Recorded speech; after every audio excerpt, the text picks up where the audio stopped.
नमस्कार, किसान समाचार में आपका स्वागत है। मैं हूं साइमा खान। सबसे पहले नजर हेडलाइंस पर।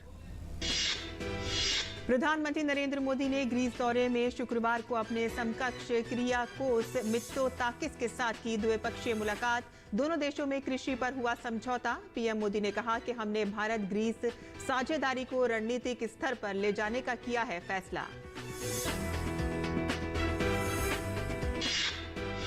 केंद्रीय कृषि मंत्रालय ने कहा कि खरीफ फसलों में धान और मोटे अनाजों का बुआई क्षेत्र पिछले वर्ष की तुलना में बढ़ा। धान का बुआई क्षेत्र 367 लाख हेक्टेयर से बढ़कर हुआ 384 लाख हेक्टेयर से अधिक।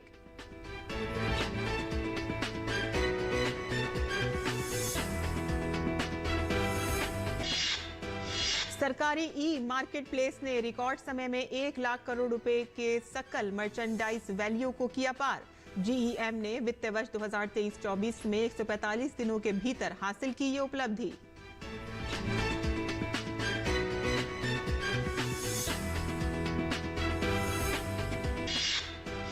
केंद्र सरकार हिमाचल प्रदेश में बाढ़, बारिश और भूस्खलन की स्थिति पर 24 घंटे बनाए हुए है नजर।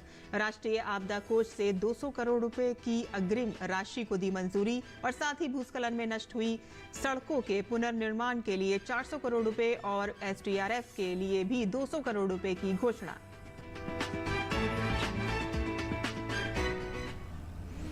और अब समाचार विस्तार से। प्रधानमंत्री नरेंद्र मोदी की ग्रीस यात्रा के दौरान शुक्रवार को दोनों देशों ने द्विपक्षीय संबंधों को रणनीतिक साझेदारी में बदला। प्रधानमंत्री मोदी ने ग्रीस के प्रधानमंत्री किरियाकोस मित्सोताकिस के साथ प्रतिनिधिमंडल स्तर की वार्ता के बाद दोनों देशों ने तय किया कि कृषि, रक्षा, सुरक्षा, ढांचागत निर्माण, शिक्षा, नए एवं उभरते तकनीकी कौशल विकास के क्षेत्र में अपने सहयोग को बढ़ाकर अपनी रणनीतिक भागीदारी को मजबूती देंगे।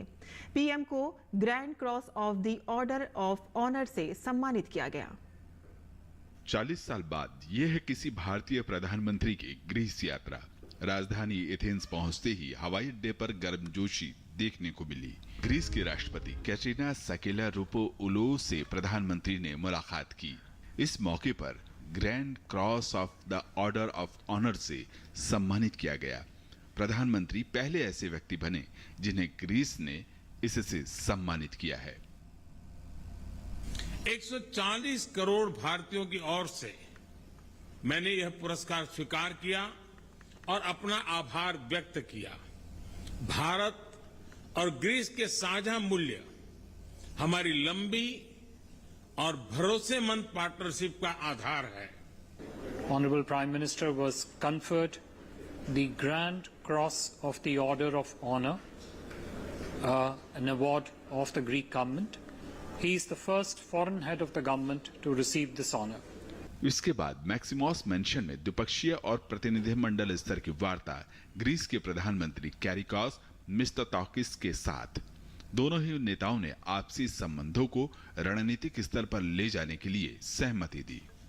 भारत ग्रीस पार्टनरशिप को स्ट्रेटेजिक स्तर पर ले जाने का निर्णय लिया है।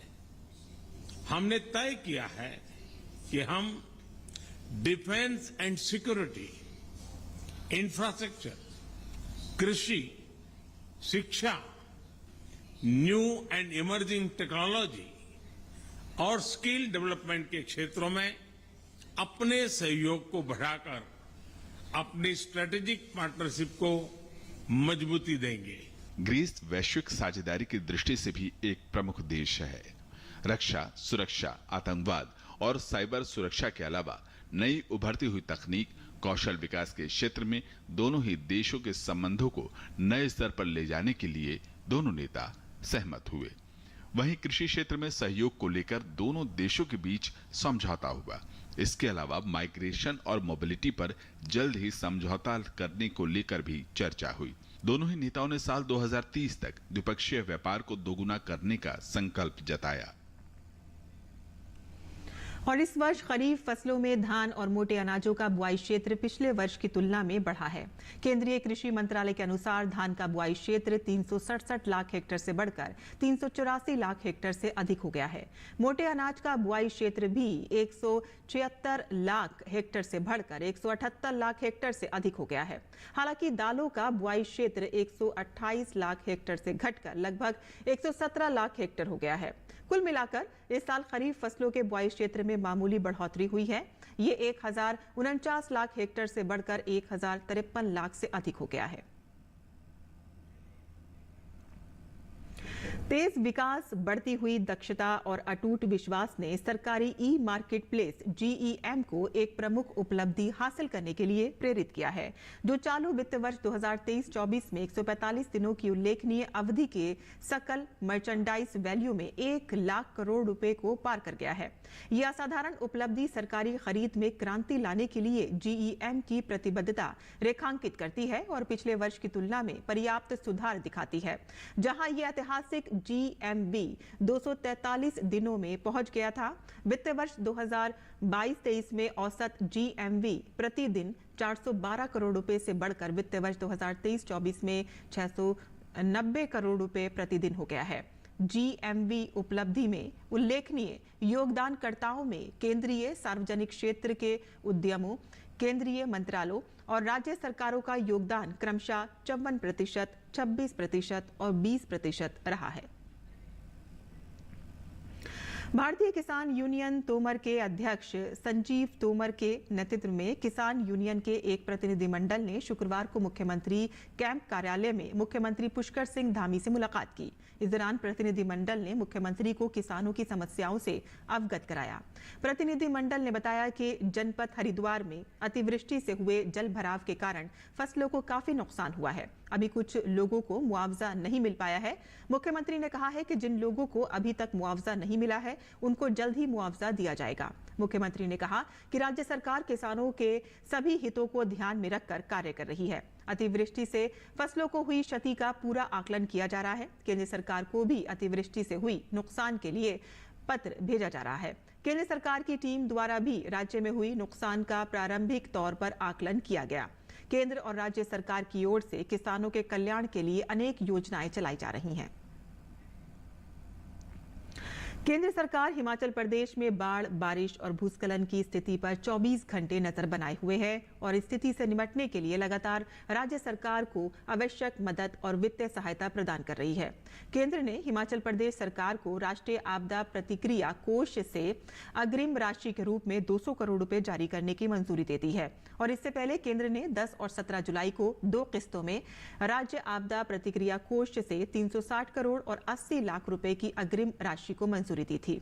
और इसके साथ ही भूस्खलन में नष्ट हुई सड़कों के पुनर्निर्माण के लिए 400 करोड़ रुपए और SDRF के लिए भी 200 करोड़ रुपए की घोषणा की गई है। राहत और बचाव के लिए NDRF की 20 टीमें, भारतीय सेना की 9 टुकड़ियां और भारतीय वायुसेना के 3 हेलीकॉप्टर हिमाचल प्रदेश में तैनात किए गए हैं। स्थिति का सटीक आकलन करने के लिए अंतर मंत्रालय केंद्रीय दलों को भी तैनात किया गया है। इन केंद्रीय दलों ने स्थिति की समीक्षा के लिए 19 से 21 जुलाई तक राज्य के प्रभावित इलाकों का दौरा किया था। प्रदेश में भारी बारिश, भूस्खलन और सिल्ट में सैकड़ों परियोजनाएं क्षतिग्रस्त हुई हैं। इनमें जल शक्ति विभाग की पानी की विभिन्न परियोजनाएं शामिल हैं और जल शक्ति विभाग ने अब तक अपना घाटा 1860 करोड़ रुपए का आंका है। टिकाऊ कृषि के लिए आनुवांशिक विविधता बहुत आवश्यक है। आज आपको मिलवाएंगे मुर्शिदाबाद की एक ऐसी महिला किसान से जिन्होंने एम जेमिनी नामक धान के बीज के एक नए उच्च उपज वाले रूप को उत्प्रेरित किया है और उसको करके उन्होंने हलचल मचा दी है। उन्होंने इस नई किस्म को विकसित करने के लिए कृषि विज्ञान केंद्र KVC के साथ मिलकर काम किया है। पारंपरिक फसल किस्मों का संरक्षण और सघन खेती भविष्य के खाद्य संकट से निपटने का एक प्रमुख तरीका है। टिकाऊ कृषि के लिए आनुवंशिक विविधता भी जरूरी है। कुछ महीने पहले धान के बीज के नए रूप एम जामिनी को विकसित करने की खबर ने काफी हलचल मचाई थी। इसे विकसित किया है मुर्शिदाबाद की महिला किसान ने। इन महिला किसानों ने नई किस्म को विकसित करने के लिए कृषि विज्ञान केंद्र KVK के साथ मिलकर काम किया। एम जामिनी बीज उपज बढ़ाता है और किसान को अधिक कमाई करने में मदद करता है। किसानों का मानना है कि एम जामिनी एक कठोर किस्म है जिसे कम पानी की आवश्यकता होती है और ये मौसम की मार का आसानी से सामना कर सकती है। इसमें ज्यादा कीटनाशक की भी जरूरत नहीं होती। लेकिन ये सब इतना आसान भी नहीं था। इस रेंज को विकसित करने के लिए इनमें से एक महिला किसान मौसमी विश्वास ने 6 साल तक शोध किया और जब उन्होंने देखा कि ये अधिक उपज दे रही है तो उन्होंने कुछ साथी किसानों से बीज को आजमाने के लिए कहा। परिणाम उत्साहजनक थे और उनका मनोबल बढ़ा। कृषि विज्ञान केंद्र में एक दौर के शोध के बाद अब एम जामिनी बीज को आगे की जांच के लिए national innovation foundation of India भेजा गया है। मैं 26 साल से खेती करती हूँ। यूनिवर्सिटी आफ्टर मेरा बड़ो भाई एक्सीडेंटली डेथ होगा 26 साल पहले। मैं पूरी संसार का देखभाल के लिए मैं स्टार्ट करती हूँ खेती। एट फर्स्ट मैं 6 काठा ज़मीन पर खेती करती हूँ। प्रेजेंट में मेरा खेती परिमाण है 1 एकड़ होगा। शुरुआत कुछ सब्जियों की पौध लगाकर की गई थी। फिर इन महिला किसानों ने आकाशवाणी के प्रसारणों को नियमित रूप से सुनना शुरू किया, जहां खेती के टिप्स साझा किए जाते हैं। इतना ही नहीं, कृषि विज्ञान केंद्र और कृषि विभाग द्वारा आयोजित विभिन्न प्रशिक्षण कार्यक्रमों द्वारा खेती के गुर सीखे और फिर ये हल महिलाएं खेती को फायदे का सौदा बनाने में जुट गई। मुर्शिदाबाद से मामून फारूक की रिपोर्ट, DD न्यूज। और देश के हर व्यक्ति को शुद्ध पेयजल मिल सके, इसी उद्देश्य को लेकर केंद्र सरकार द्वारा जल जीवन मिशन शुरू किया गया और इसके तहत हर घर नल जल योजना की शुरुआत की गई है, जिसके दूरगामी परिणाम नजर आ रहे हैं।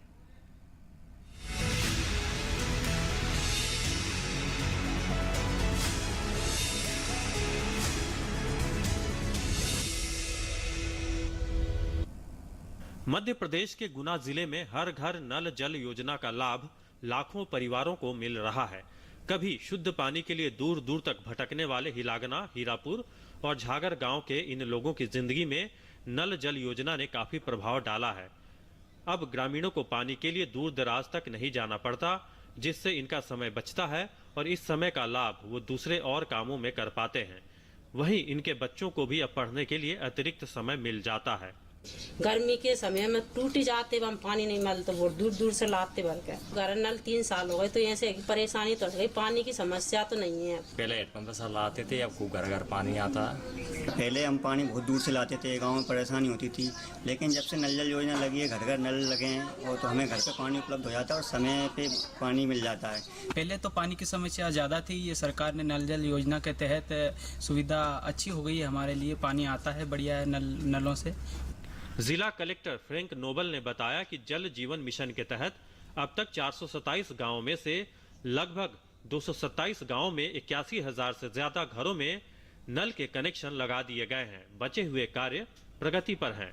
गुना जिले में 2 बेसिकली एजेंसीज काम कर रही हैं। एक PHE विभाग का भी काम चल रहा है और दूसरा जल निगम भी यहाँ पर 2 बृहद परियोजना है, जिसके माध्यम से घर घर में नल के द्वारा पानी सप्लाई करने का काम कर रही है। तो जो वर्तमान में जो PHE विभाग द्वारा जो काम किया जा रहा है, टोटली हमको लगभग 2,10,000 हाउस होल्ड को कनेक्शन देने हैं और PHE विभाग में लगभग 40% का कनेक्शन उन्होंने अपना कंप्लीट कर लिया है।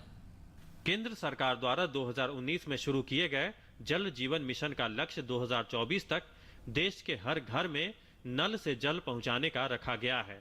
जब देश के इन दूरस्थ गांवों में ग्रामीणों के चेहरे पर खुशी दिखती है तो लगता है कि जल्द ही ये लक्ष्य पूरा कर लिया जाएगा। गुना से राजेंद्र राजपूत के साथ bureau report, DD news, Bhopal.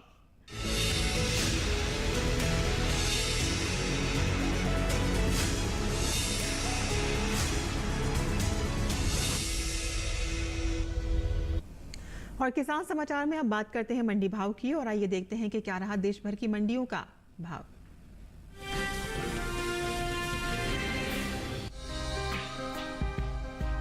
शुक्रवार को सरसों के सौदों में कमजोरी देखने को मिली, जबकि कुछ मंडियों में भाव स्थिर भी रहे। राजस्थान की जयपुर मंडी में 189 रुपए की गिरावट दर्ज हुई। एग्वाक नेट के मुताबिक यहां 24 अगस्त को सरसों का भाव 5,110 रुपए था, जो 25 अगस्त को 4,921 रुपए क्विंटल रह गया। गुजरात की राजकोट मंडी में भी नरमी के साथ कारोबार हुआ। यहां 24 अगस्त को सरसों 5,000 रुपए क्विंटल पर बिकी थी। 25 अगस्त को इसके भाव में 100 रुपए की गिरावट आई और इसका भाव 4,900 रुपए क्विंटल रह गया। उत्तर प्रदेश की खैर मंडी में भी गिरावट का सिलसिला जारी रहा। यहां 24 अगस्त को सरसों का भाव 5,600 रुपए था, जो 25 अगस्त को 90 रुपए घटकर 5,510 रुपए क्विंटल रह गया। जबकि उत्तर प्रदेश की डिबाई मंडी में स्थिरता के साथ सौदे हुए। यहां दोनों दिन यानी 24 और 25 अगस्त को सरसों का भाव 5,500 रुपए क्विंटल पर ही टिका रहा। इस साल सरसों की भी रिकॉर्ड पैदावार का अनुमान है।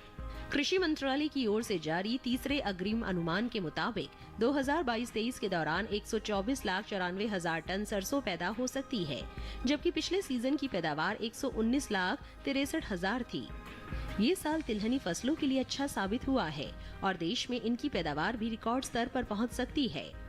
कृषि मंत्रालय की ओर से जारी तीसरे अग्रिम अनुमान के मुताबिक 2022-23 के दौरान कुल तिलहन की पैदावार 409,96,000 टन हो सकती है, जो पिछले साल की तुलना में 30,33,000 टन अधिक है।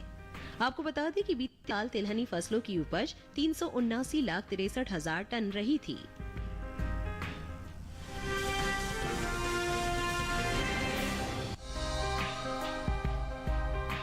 शुक्रवार को अरहर के बाजार में उतार चढ़ाव देखने को मिला, जबकि कुछ मंडियों में कोई अंतर नजर नहीं आया। सबसे बड़ी गिरावट गुजरात की राजकोट मंडी में रही। एग्मार्क नेट के अनुसार यहां 24 अगस्त को अरहर का भाव था 10,000 रुपए, 25 अगस्त को ये 750 रुपए गिरकर 9,250 रुपए क्विंटल रह गया। गुजरात की ही जम्बूसर मंडी में 100 रुपए की गिरावट दर्ज हुई। यहाँ 24 अगस्त को अरहर का भाव 7,600 रुपए क्विंटल था, जो 25 अगस्त को 7,500 रुपए रह गया। वहीं उत्तर प्रदेश की अलीगढ़ मंडी में बढ़त का रुख रहा। यहाँ 24 अगस्त को अरहर का भाव 8,840 रुपए था। 25 अगस्त को इसमें 10 रुपए की मामूली बढ़त हुई और भाव 8,850 रुपए क्विंटल हो गया। उत्तर प्रदेश की गाजियाबाद मंडी में अरहर के कारोबार में कोई बदलाव देखने को नहीं मिला। यहाँ दोनों यानी 24 और 25 अगस्त को अरहर का भाव 8,900 रुपए क्विंटल पर ही बना रहा। घरेलू स्तर पर इस साल खरीफ अरहर की पैदावार में कमी देखने को मिल सकती है। कृषि मंत्रालय के तीसरे अग्रिम अनुमान के मुताबिक देश में साल 2022-23 के दौरान खरीफ अरहर की पैदावार 34,30,000 टन होने की उम्मीद है, जबकि बीते साल इसकी उपज 42,20,000 टन रही थी। यानी इस साल खरीफ अरहर की पैदावार में 7,90,000 टन की कमी हो सकती है।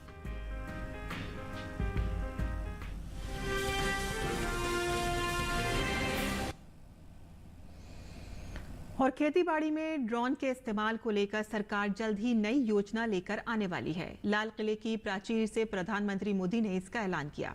इस योजना को महिला सशक्तिकरण से जोड़ते हुए देश में 15,000 महिला स्वयं सहायता ग्रुप को ड्रोन्स के इस्तेमाल और मरम्मत की ट्रेनिंग दी जाएगी। देश में खेतीबाड़ी को नई तकनीक के साथ जोड़ने और गांवों में रोजगार पैदा करने के उद्देश्य से जल्दी ही सेल्फ हेल्प ग्रुप्स की महिलाओं को खास ड्रोन्स की ट्रेनिंग दी जाएगी। ये नई योजना गांव में रोजगार के नए अवसर पैदा करने और महिलाओं के सशक्तिकरण के साथ साथ पलायन की वजह से शहरों पर बढ़ते बोझ को भी कम करेगी। विजन गेन की एक रिपोर्ट के मुताबिक दुनिया भर में खेतीबाड़ी में इस्तेमाल होने वाले रोबोट्स का बाजार 2022 तक करीब $13 बिलियन का था, जो 2033 तक 25% सालाना दर से विकास करेगा। वैश्विक जनसंख्या में बढ़ोतरी के मद्देनजर भी खेतीबाड़ी का मशीनीकरण समय की जरूरत बनता जा रहा है। नीति आयोग की एक रिपोर्ट के मुताबिक भारत का एग्रीकल्चर मार्केट 2025 तक $24 बिलियन तक पहुंच सकता है। खेतीबाड़ी में आर्टिफिशियल इंटेलिजेंस का इस्तेमाल 25% की दर से बढ़कर 2025 में $2.6 बिलियन का हो जाएगा। संसदीय पैनल ने कुछ हफ्ते पहले ही सरकार को सुझाव दिया था कि खेतीबाड़ी में नई तकनीक और आर्टिफिशियल इंटेलिजेंस का इस्तेमाल किया जाना चाहिए। भारत में भी 47% खेती का मशीनीकरण हुआ है, जो चीन में 60% और ब्राजील में 75% के स्तर पर है। पैनल का मानना है कि इस कदम से किसानों की उत्पादकता 23% तक बढ़ सकती है और लागत में 20% तक की बचत होगी। पैनल का सुझाव है कि हर राज्य में एग्रीकल्चर इंजीनियरिंग के लिए एक विशेष निदेशालय भी होना चाहिए। बीते कुछ सालों में भारत में एग्री स्टार्टअप्स की नई श्रृंखला की शुरुआत हुई है। न्यूज साइट इंक 42 के मुताबिक फरवरी 2022 तक देश में कुल 220 से ज्यादा ड्रोन स्टार्टअप्स थे। नागरिक उड्डयन मंत्री ज्योतिरादित्य सिंधिया ने हाल ही में बयान दिया है कि भारत साल 2030 तक दुनिया का ड्रोन हब बन सकता है। Ajay Mishra, DD news, Delhi. और अब बात करते हैं मौसमी खेती की। किसान इस मौसम में कैसे रखें अपनी खेती का ख्याल, आइए देखते हैं।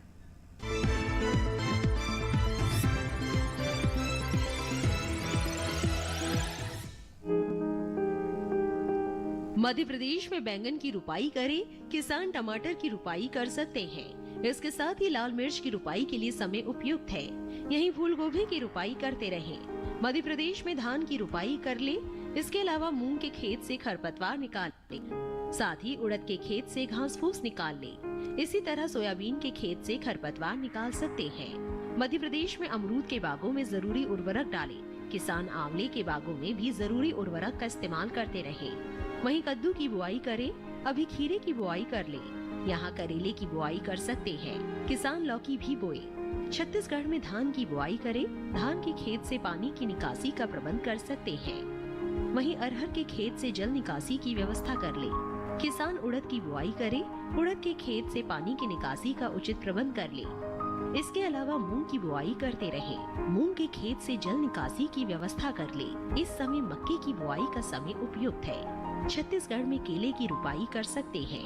किसान कद्दू की बुआई कर ले। यहाँ लौकी की भी बुआई करे, साथ ही लाल मिर्च की बुआई करते रहे। इसी तरह भिंडी की बुआई कर ले। छत्तीसगढ़ में टमाटर की खेती कर सकते हैं।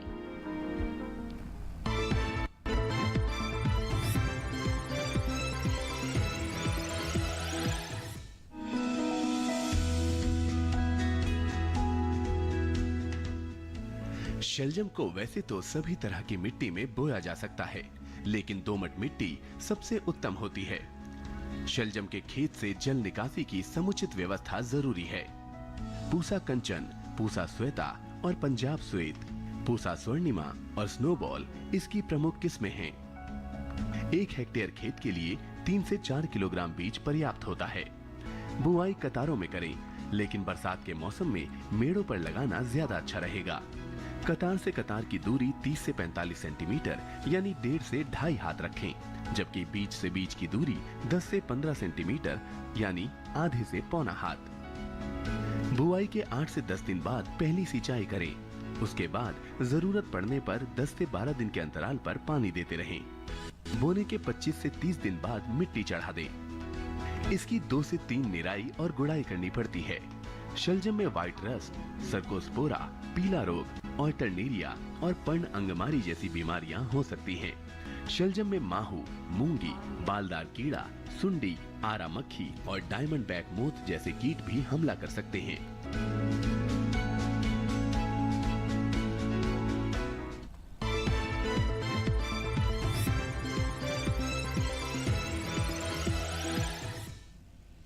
और खेती किसानी से जुड़ी खबरों के बाद आइए अब नजर डाल लेते हैं कुछ और खबरों पर। खास खबर में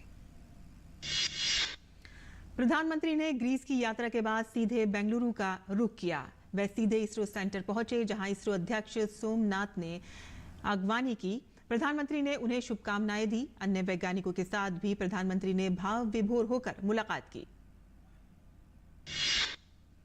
प्रधानमंत्री ने वैज्ञानिकों के अथक परिश्रम को सैल्यूट किया। उन्होंने कहा कि देश को जिस ऊंचाई पर वैज्ञानिकों ने पहुंचाया है, यह असाधारण है।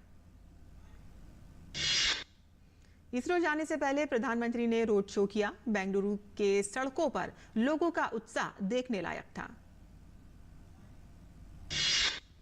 वाराणसी में चल रहे G20 के संस्कृति कार्य समूह व संस्कृति मंत्रियों की बैठक को प्रधानमंत्री नरेंद्र मोदी ने वीडियो संदेश के जरिए संबोधित किया। पीएम ने वाराणसी को संस्कृति राजधानी बताते हुए कहा कि बुद्ध ने अपना पहला संदेश यहां दिया था। हमने अपने संस्कृति पर गर्व है।